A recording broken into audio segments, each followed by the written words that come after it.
स्वर्ग में देवता भी उनका अभिनंदन करते हैं जो हर पल हनुमान जी का वंदन करते हैं। जय श्री बालाजी महाराज।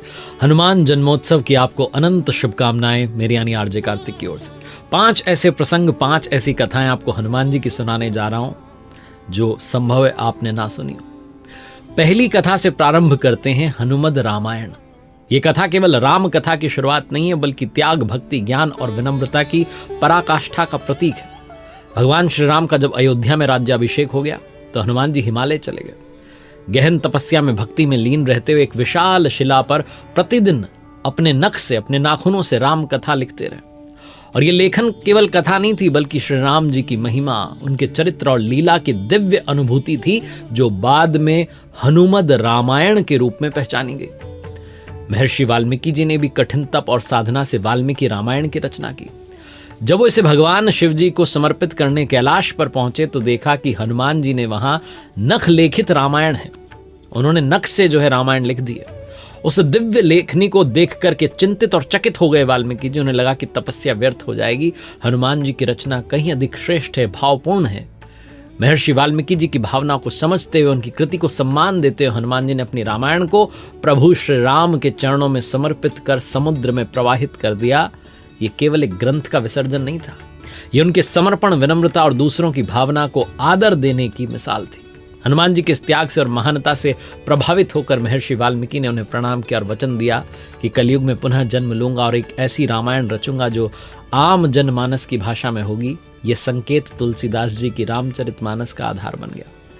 कहा जाता है कि कालिदास जी के समय में समुद्र तट पर एक रहस्यमयी पट्टलिका, शिलालेख मिली जिसे विद्वानों के अध्ययन हेतु सार्वजनिक रूप से टांगा गया। कालिदास जी ने उसकी लिपि को समझा और जान लिया कि साधारण लेख नहीं है, हनुमद रामायण का अंश है। बाद में यह शिला तुलसीदास जी को मिली। उन्होंने इसे सौभाग्य मानकर पूज्य भाव से स्वीकारा। तो एक कथा थी हनुमद रामायण की। दूसरी कथा है महाभारत के काल की। महाभारत के युद्ध से पहले अर्जुन अपनी अद्वितीय वीरता और धनुर्विद्या पर अत्यधिक गर्व करने लगे थे। युद्ध में लगातार जीत मिल रही थी, अपराजय रहने की भावना थी, अंदर अहंकार जन्म ले चुका था। सर्वश्रेष्ठ धनुर्धर इस धरा का अर्जुन ने खुद को मान लिया था। लगता था कि समकक्ष कोई है ही नहीं। एक बार तीर्थ यात्रा के दौरान जब अर्जुन रामेश्वरम पहुंचे, जहां भगवान श्री राम ने लंका पर चढ़ाई के समय वानरों की सहायता से समुद्र पर पुल बनवाया था, उस राम सेतु को देखकर अर्जुन के मन में प्रश्न उठा कि भगवान राम तो परम शक्तिशाली थे, फिर उन्होंने पत्थरों का सहारा क्यों लिया? वो तो बाणों से ही एक अटूट पुल बना सकते थे, बाण की जो है पुल तैयार हो सकती थी। उन्हीं विचारों में डूबे अर्जुन को वहां एक वानर दिखाई दिया जो कोई और नहीं, स्वयं भगवान श्री राम के अनन्य भक्त हनुमान जी थे। हनुमान जी ने अर्जुन की आंखों में छलकता घमंड पहचान लिया और मुस्कुराते हुए पूछा, हे पार्थ, किस सोच में डूबे हो? अर्जुन ने अपनी बात रखी कि यदि मैं श्री राम जी के समय में होता तो अकेले बाणों से समुद्र पर ऐसा पुल बना देता जिसे किसी भी वानर का भार भी तोड़ न पाता। हनुमान जी ने शांत स्वर में उत्तर दिया, अर्जुन, तुम्हारे बाणों में शक्ति होगी परंतु वानरों का भार कोई साधारण बात नहीं थी।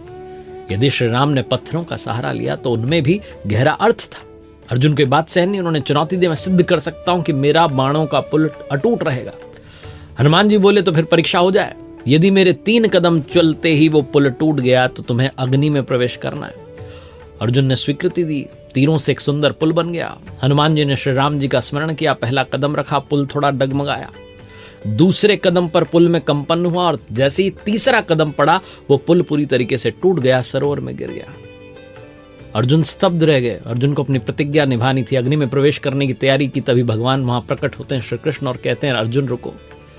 दोनों ने प्रणाम करते हैं। श्री कृष्ण भगवान हनुमान जी की ओर देखकर कहते हैं, हे पवनसुत, आज तुमने अर्जुन को ठीक पाठ पढ़ाया, लेकिन क्या तुमने सोचा कि पुल टूट कैसे गया? हनुमान जी ने उत्तर दिया, मुझे लगा कि ये पुल ठीक नहीं था। भगवान बोले, नहीं, जब तुमने अंतिम कदम रखा तब मेरा शरीर घायल हुआ। मैं स्वयं कछुए के रूप में उस पुल के नीचे लेटा था ताकि तुम्हारे पग का भार सह सकूं। यदि मैं नहीं होता तो पुल पहले ही क्षण में टूट जाता।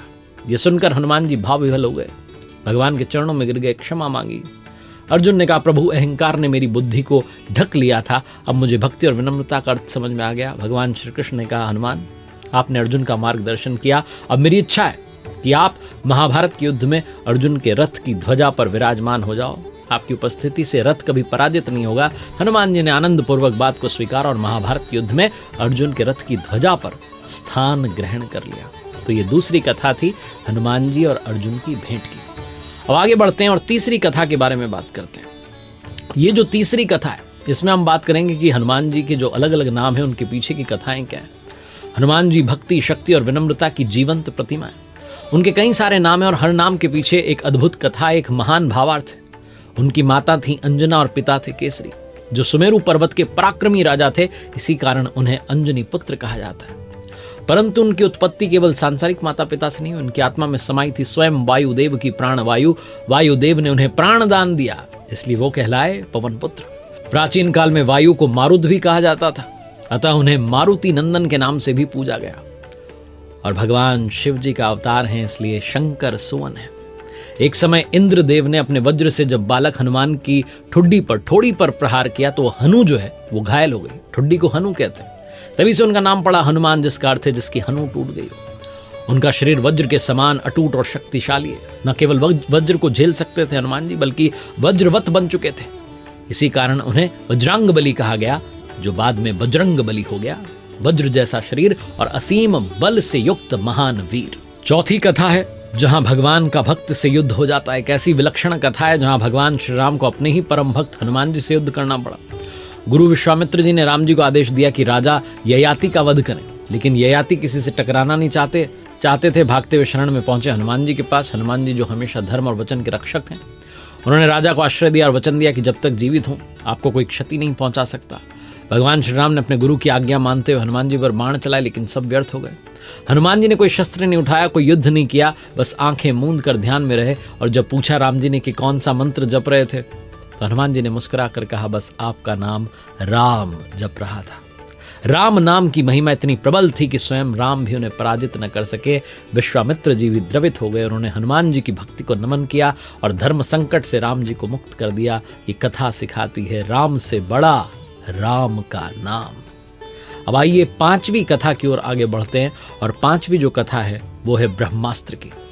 हनुमान जी की शक्ति सिर्फ उनके शारीरिक बल में ही नहीं, बल्कि उनके आत्मबल में, भक्ति में भी छुपी थी। वो वैसे तो स्वयं में ही इतने सामर्थ्यवान थे कि उन्हें किसी वरदान की आवश्यकता नहीं थी, फिर भी ब्रह्मदेव ने उन्हें कुछ विशेष वरदान प्रदान किए। और इन वरदानों में सबसे प्रभावशाली वरदान था कि ब्रह्मास्त्र जैसा महाशक्तिशाली अस्त्र भी हनुमान जी को हानि नहीं पहुंचा सकता। ये वरदान उस समय अत्यंत उपयोगी साबित हुआ जब रावण की अशोक वाटिका में हनुमान जी ने लंका में तहलका मचा दिया था। लंका के सैनिकों ने उन्हें रोकने के लिए ब्रह्मास्त्र का सहारा लिया, लेकिन ब्रह्मा जी का आशीर्वाद था कि यह दिव्य अस्त्र भी हनुमान जी पर प्रभाव नहीं डाल सका। ये प्रसंग केवल उनकी शक्ति की कहानी नहीं है, बल्कि ये दिखाता है कि सच्ची भक्ति, संकल्प और आशीर्वाद से कोई भी अस्त्र निष्फल हो सकता है। हनुमान जी की ये कथाएं हमें बताती हैं कि शक्ति से बढ़कर होती है श्रद्धा, और भक्ति में इतनी शक्ति होती है कि प्रभु का आशीर्वाद सदा आपके साथ हो जाता है। हनुमान जी न केवल राम जी के दास हैं, बल्कि उनके आत्म स्वरूप हैं, जहां भक्ति और भगवान एकाकार हो जाते हैं। ऐसे भक्त की भक्ति को नमन जो स्वयं भगवान हो गए। भगवान हनुमान जी को प्रणाम करते हुए यही मंगल कामना करता हूँ कि सभी के जीवन में बहुत सारी प्रसन्नता सदा बनी रहे, प्रभु कृपा बनी रहे। जय जय श्री सीताराम, जय श्री बालाजी महाराज।